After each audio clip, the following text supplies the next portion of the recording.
Obuolių actas labai geras gėrimas. Tai teisingai panaudoti jį reikia. Ir fermentuoti gėrimai taip pat labai geras dalykas.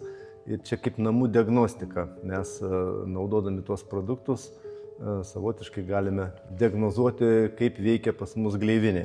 Jeigu gleivinė yra prasta, o gleivinės plotas gan didžiulis, jeigu nuo pat burnos iki apačios visą tai išskleidus į didžiulį plotą, tai ten 300-400 kvadratinių metrų gaunasi, labai didžiulis plotas.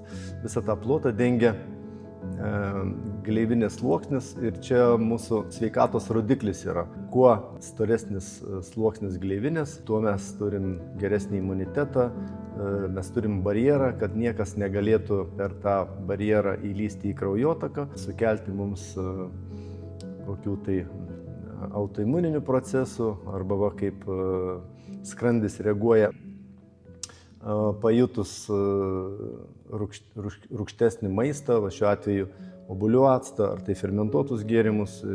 Dar antras dalykas, jeigu sfinkteris viršutinis nedirba, taip mes neužsidaro gerai ir taip mes galim jausti. Ir kažkas, tai kam tas pats refliuksas gali suaktyvėti, bet tai šitaip neturėtų būti sveikam žmogui.